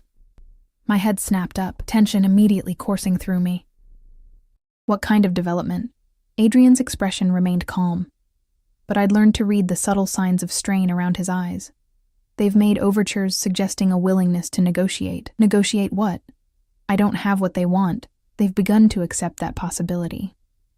He leaned forward slightly, his elbows resting on his knees, which means they're looking for alternative resolutions. Hope flared briefly. "So it could be over? We could be free to leave?" Something flickered in his eyes, hurt, quickly masked. "Is that still what you want? To leave?" The question hung in the air between us, weighted with implications. 3 weeks ago, the answer would have been an unequivocal yes. Now, I wasn't so certain. Emma was happier than I'd seen her in years. I was rediscovering parts of myself I'd thought lost forever. And, Adrian, I don't know. I admitted honestly. I just want options, for Emma's sake. He nodded slowly. I understand. And yes, if negotiations are successful, the immediate danger would be removed. You would have choices. The prospect of choices, real choices, not forced ones, should have brought only relief. Instead, it stirred a complicated mix of emotions I wasn't ready to examine too closely. What happens next? I asked, redirecting the conversation to practical matters. A meeting. Neutral ground. Terms to be discussed. Adrian's clipped sentences betrayed his distaste for the situation. I don't trust them, but I believe they're sincere in wanting to resolve this situation. It's become costly for them, drawing unwanted attention. I studied his face, noting the tension in his jaw, the carefully controlled anger in his eyes. You don't have to do this for us, I said softly. You've already done more than anyone could have expected. Adrian's gaze met mine, intense and unwavering. Everything I've done has been my choice, Olivia. A choice I would make again without hesitation. The conviction in his voice stirred something deep inside me. Over the past weeks, I'd watched him closely, looking for cracks in the facade, for signs of the dangerous criminal I'd been taught to fear. I'd seen glimpses of that man, intense phone calls, in hushed conversations with his security team, in the constant vigilance that never fully left his eyes, but I'd seen so much more as well. The man who patiently answered Emma's endless questions, who remembered how I took my coffee, who left art books on my nightstand that he thought might interest me, who looked at me when he thought I wouldn't notice, with a longing so profound it took my breath away. When is this meeting? I asked, breaking the charged silence between us. Tomorrow night. He straightened, his expression closing off slightly. I'll be leaving in the morning. The estate will be fully secured in my absence. You and Emma will be safe here. I want to go with you, I said, the words tumbling out before I'd fully formed the thought. Adrian's eyebrows rose in genuine surprise. Out of the question. It could be dangerous. These people are hunting me because of something Ryan did, I argued, a strange determination taking hold. I should be there. Maybe if they see me, talk to me directly, they'll believe I don't have what they want. Or they'll use the opportunity to take you, Adrian countered, his voice hardening. I won't risk it. It's not your risk to take, I shot back, surprising myself with my vehemence. It's mine. My life. My choice. Something dangerous flashed in his eyes, a reminder of exactly who I was arguing with. But instead of the anger I expected, his expression shifted to something like respect. Your courage is admirable, he said softly, but misplaced in this instance. These aren't men you can reason with, Olivia. They understand only power and leverage. Then I'm leverage, I insisted. Use me. Adrian was on his feet in an instant, moving with a fluid grace that belied his size. Never say that, he said, his voice dropping to a near growl. You are not a tool to be used. Not by me, not by anyone. The intensity of his reaction startled me. I stood as well, unwilling to have this conversation at a physical disadvantage. That's not what I meant. I meant that my presence could strengthen your position. Show them you're not hiding me, that there's nothing to hide. Adrian stepped closer, close enough that I could feel the heat radiating from his body, smell the subtle cologne that had become achingly familiar over the past weeks. And if something went wrong? He asked, his voice low and intense. If they took you? Hurt you? What then? You wouldn't let that happen, I said with a certainty that surprised us both. Something shifted in his expression. Surprise, followed by a fierce possessiveness that should have frightened me, but instead sent heat coursing through my veins. No, he agreed, his voice barely above a whisper. I wouldn't. We stood frozen in that moment, so close I could see the faint scar at his temple, the flecks of amber in his otherwise dark eyes. The tension between us had reached a breaking point, weeks of careful distance and growing attraction culminating in this charged silence. Adrian, I began, not even sure what I intended to say. He closed his eyes briefly as if gathering control. If you truly want to be present for this meeting, I will arrange it. But you will stay in the car until I determine it's safe. You will be surrounded by my security team at all times. And at the first sign of trouble, They will remove you immediately, regardless of your wishes. Those are my conditions. The concession was unexpected. I'd grown accustomed to his protectiveness, his tendency to make decisions he believed were in my best interest. This acknowledgement of my agency, however conditional, felt significant. "Thank you," I said simply. He nodded once, some of the tension leaving his shoulders. "Mrs. Petrov will stay with Emma. We'll leave at 9 tomorrow morning." The practical details settled, Adrian stepped back, restoring the careful distance he always maintained between us. "I should let you get back to your work," he said, gesturing to the forgotten catalog on the table. But I was suddenly weary of distance, of careful boundaries, of the unspoken currents that ran between us. "No," I said, making a decision I'd been approaching for days. "I think we should talk. Really talk." Wariness flickered in his eyes, quickly masked. About whatever this is. I gestured between us. "About why you've been watching me for weeks like a man starving but never taking a step closer. About why I keep telling myself I should be afraid of you but instead find myself—" I trailed off, suddenly uncertain.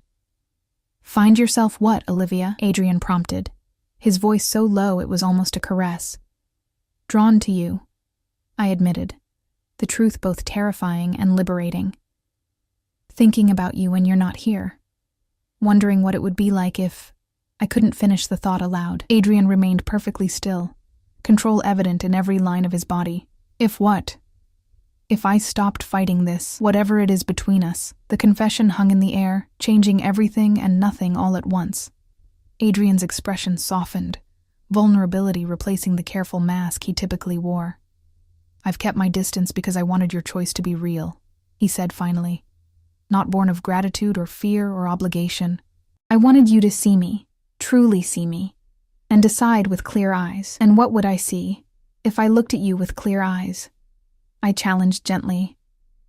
"A man with blood on his hands," he said without hesitation, his honesty brutal. "A man who lives by a different code than most, who has done things that can't be undone." His voice dropped lower, but also a man who has wanted you with every fiber of his being since the moment he first saw you, who would burn down the world to keep you and Emma safe, who asks only for the chance to prove he can be worthy of you. The raw confession stole my breath. This was not the smooth manipulation of a practiced seducer, but the unvarnished truth of a man laying himself bare. "I'm afraid," I whispered, taking a step toward him rather than away. "Of me?" he asked, remaining perfectly still, as if afraid any movement might shatter the moment. I shook my head slowly. "Of wanting this. Of what it says about me that I could feel this way about someone like you." "Someone like me," he repeated, a shadow crossing his face. "A criminal. A killer. A protector," I corrected softly. "A man who carries my sleeping daughter with gentleness, who remembers how I take my coffee and leaves books he thinks I'll enjoy on my nightstand, who looks at me like I'm something precious." Something like hope flickered in his eyes, quickly tempered with caution. "I am all of those things, Olivia. The darkness and the light. I won't pretend otherwise, even to win you." I moved closer still, close enough that I would only need to lean forward slightly to touch him. "I don't want pretense. I've had enough of that to last a lifetime." "What do you want?" he asked. The question weighted with significance. "Tonight? Just this." I closed the remaining distance between us, placing my hand lightly on his chest. Even through the fabric of his shirt, I could feel the heat of him, the steady, strong beat of his heart. To stop pretending I don't feel what I feel. To stop maintaining this careful distance that's driving us both crazy. Adrian remained perfectly still beneath my touch, only the quickening of his heartbeat betraying his reaction. "And tomorrow, after the meeting, when you have real choices again?" "I don't know," I admitted honestly. "I can't promise you forever, Adrian. Not yet. But I'm not running anymore. Not from the Volkovs, not from you, not from whatever this is between us." He raised his hand slowly, telegraphing his movement as if giving me time to withdraw, and brushed a strand of hair from my face. The simple contact sent electricity racing across my skin. "That's enough," he said softly. "For now, that's more than enough." The air between us charged with possibility, with unspoken desire held carefully in check. I knew with absolute certainty that he would not take the final step, that despite the hunger evident in his eyes, he would wait for me to close the remaining distance, so I did. The press of my lips against his was tentative at first, an exploration rather than a surrender. Adrian remained still for a heartbeat before responding with exquisite restraint, his kiss gentle despite the tension radiating from his body. When we parted, his eyes had darkened, desire warring with his rigid self-control. "Olivia," he breathed, my name a question and a prayer. "Just kiss me," I whispered. "Stop thinking so much."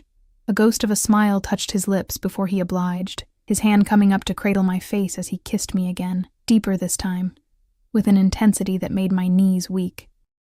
I grasped his shoulders for support, shocked by the solid strength beneath my fingers, by the heat that pooled low in my belly at his touch.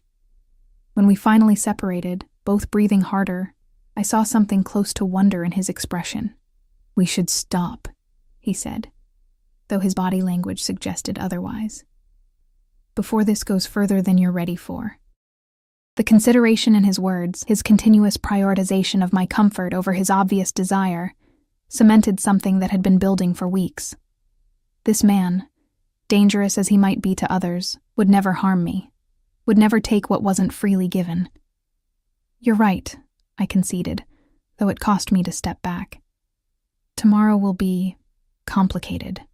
We should be clear-headed." Adrian nodded, visibly gathering his control.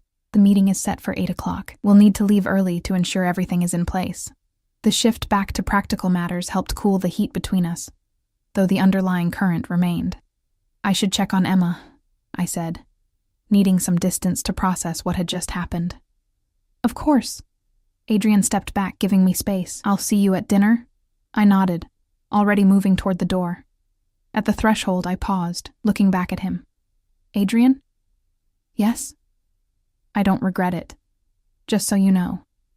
Something like joy flashed across his face before settling into that small, private smile I'd come to treasure. "Neither do I, Olivia. Not for a moment." The next morning arrived with a sense of foreboding that not even the memory of Adrian's kiss could dispel. I dressed carefully in clothes laid out by Mrs. Petrov, a simple yet elegant navy dress and matching jacket that made me look more sophisticated than I felt. Emma was still sleeping when I checked on her face peaceful in the early morning light. I pressed a kiss to her forehead, inhaling her sweet scent and silently promising to return safely. "She'll be fine," Mrs. Petrov said from the doorway, her usually stern expression softened with understanding. "The house is secure, and I will not leave her side," I nodded, grateful for her steady presence. "Thank you. For everything." She surprised me with a brief embrace. "Be careful today," she murmured before releasing me. "And remember who you are dealing with, all of them." The warning was gentle but clear, a reminder not to let my growing feelings for Adrian blind me to the reality of his world. I carried it with me as I descended the stairs to find him waiting in the foyer.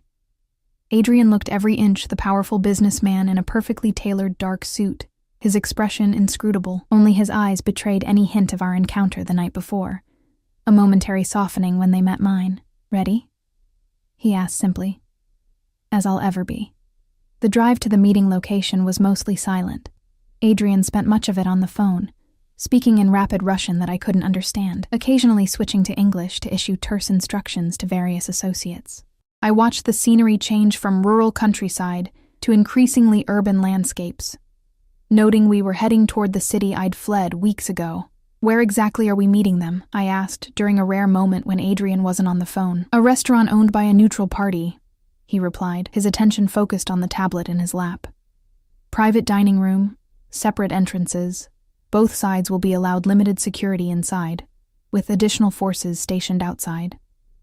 The clinical precision with which he described what sounded like a diplomatic summit rather than a criminal negotiation was oddly reassuring. This wasn't a back-alley confrontation, but something approaching legitimate business. "And the terms?" I ventured. Adrian set the tablet aside, giving me his full attention. "They want assurances you don't have the information Ryan took. They want compensation for their losses. And they want guarantees that the matter ends here, with no retaliation." "What kind of assurances could possibly satisfy them?" I asked, the worry that had been simmering all morning bubbling to the surface. If they don't believe me, they won't be speaking to you directly. Adrian interrupted firmly. Your presence will be revealed only if absolutely necessary, and only under conditions I deem acceptable. I wanted to argue, but knew this was one point he wouldn't concede. Instead, I asked, and what do we get in return? Their permanent withdrawal, a formal agreement that you and Emma are off limits, not just to them, but to anyone in their extended organization. His jaw tightened, an acknowledgement that any violation of these terms will result in immediate and overwhelming response. The threat implicit in his words reminded me again of exactly who he was, not just the man who kissed me with gentle restraint, but a man with the power and willingness to wage war if necessary. We arrived at a nondescript building in the financial district, the car pulling into an underground garage where several black SUVs were already parked. Adrian's security team immediately surrounded the vehicle, creating a protective formation as we exited. You'll wait here until I send for you, Adrian said, nodding toward a small but elegantly appointed waiting room just off the garage. Dimitri and 2 others will remain with you. If anything happens, anything at all, they'll get you out immediately. I nodded, suddenly uncertain. The reality of the situation, that I was about to be peripherally involved in a negotiation between criminal organizations, hit me with full force. Adrian must have sensed my trepidation. He stepped closer, lowering his voice for my ears alone. Nothing will happen to you today. I give you my word. The absolute conviction in his tone steadied me. I reached out impulsively, straightening his already perfect tie. Be careful, I said softly. Something fierce and possessive flashed in his eyes. Without warning, he pulled me closer, kissing me with the intensity that left me breathless. It was nothing like the restrained kiss we'd shared the night before. This was claiming, marking, a declaration of intent. When he released me, his eyes were dark with promise. When this is over, he said, his voice low and intimate, we're going to continue what we started last night. Before I could respond, he was gone, striding toward the elevator with his security team flanking him. I watched until the doors closed behind him, my heart racing with a complex mixture of fear, anticipation, and something dangerously close to love. Dimitri, Adrian's most trusted security man, ushered me into the waiting room with professional courtesy. It will likely be some time, Mrs. Taylor, he said, using my married name for the first time in weeks. Please, make yourself comfortable. The room, though small, was luxuriously appointed with plush seating, a small bar, and even a television discreetly mounted on one wall. I declined Dimitri's offer of a drink, too nervous to stomach anything, and instead paced the limited space, checking my phone repeatedly, though I knew Mrs. Petrov would contact me immediately if there were any issues with Emma. Time crawled. 1 hour stretched into 2, then 3. I alternated between sitting and pacing, trying not to imagine what was happening several floors above me. Dimitri remained a stoic presence by the door, his attention occasionally drawn to the earpiece he wore, but his expression revealed nothing. Finally, after what felt like an eternity, the door opened. I looked up expectantly, but instead of Adrian, a different security man entered. He conferred briefly with Dimitri in hushed tones before they both turned to me. Mrs. Taylor, Dimitri said formally, your presence has been requested upstairs. My heart leapt into my throat. Is everything okay? Is Adrian... Mr. Costas is fine, Dimitri assured me. The negotiations are proceeding, but the Volkovs have requested to see you briefly. Mr. Costas has agreed, with conditions.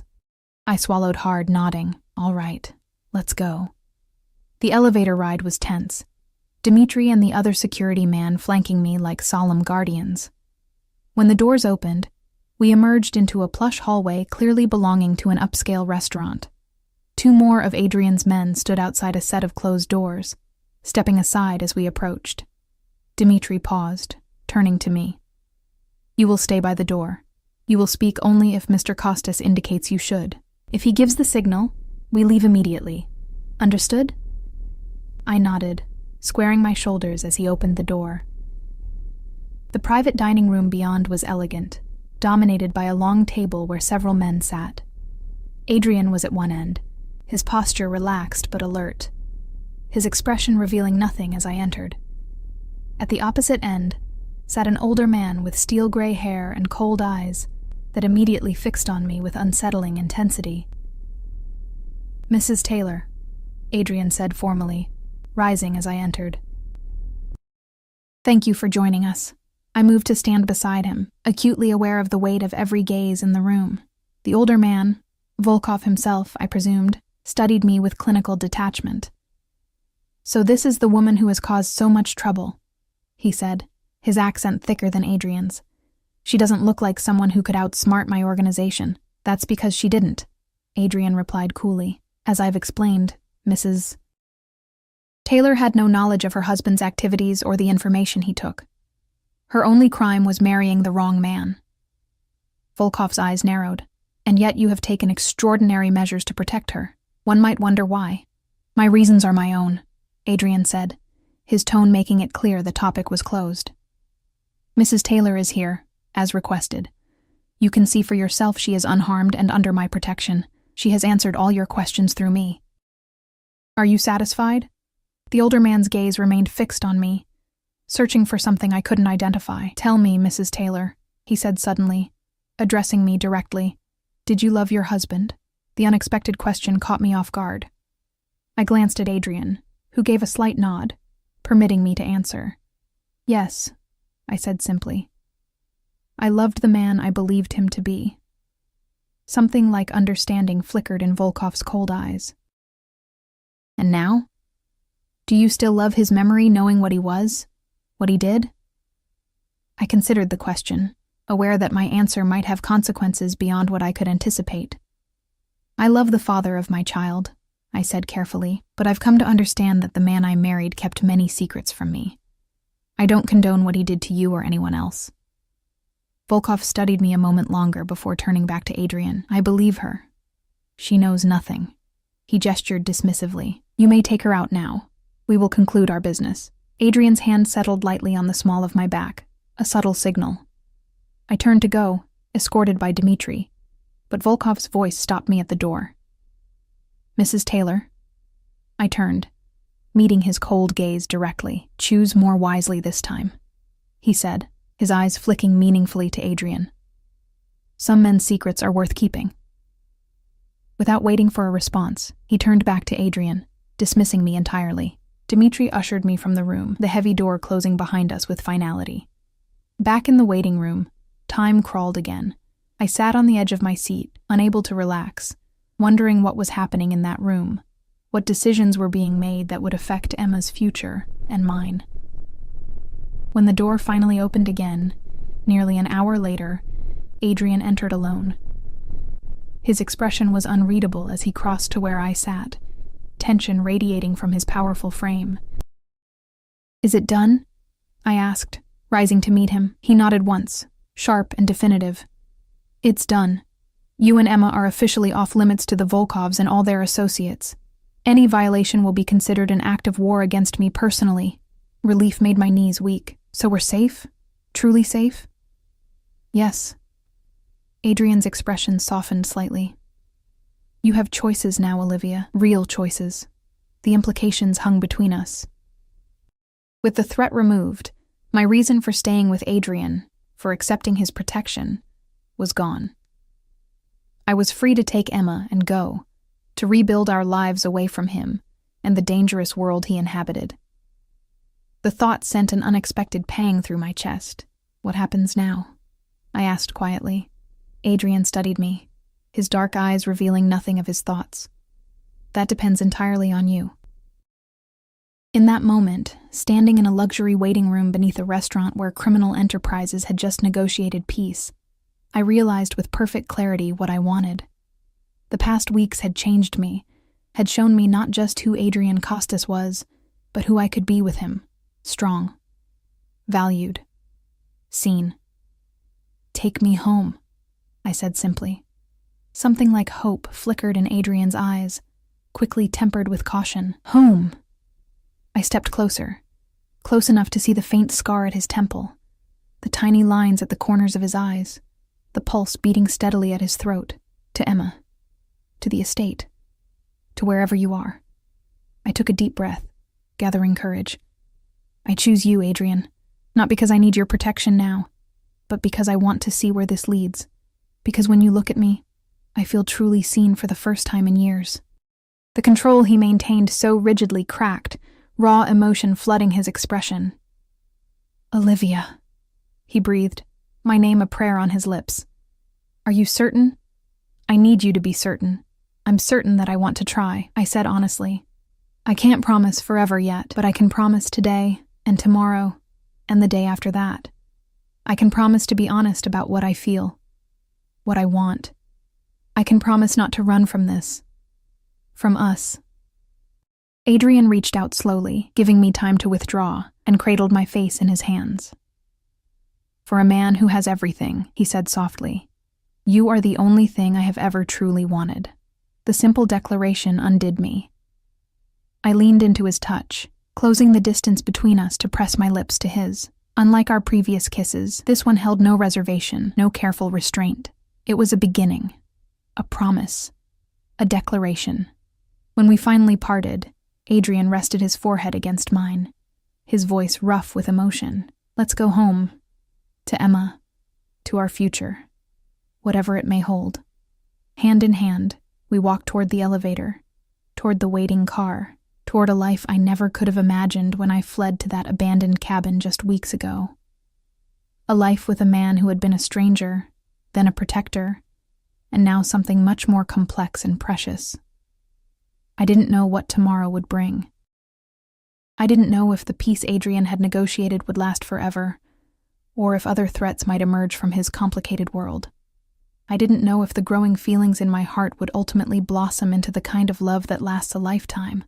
But for the first time since Ryan's death, perhaps for the first time in my adult life, I was choosing my own path, eyes wide open, heart unguarded. And as Adrian's hand tightened around mine, his dark eyes filled with a tenderness reserved only for me, I knew with absolute certainty that I was finally exactly where I was meant to be. Not hiding, not running, but found, at last, by a man who had been searching for me all along.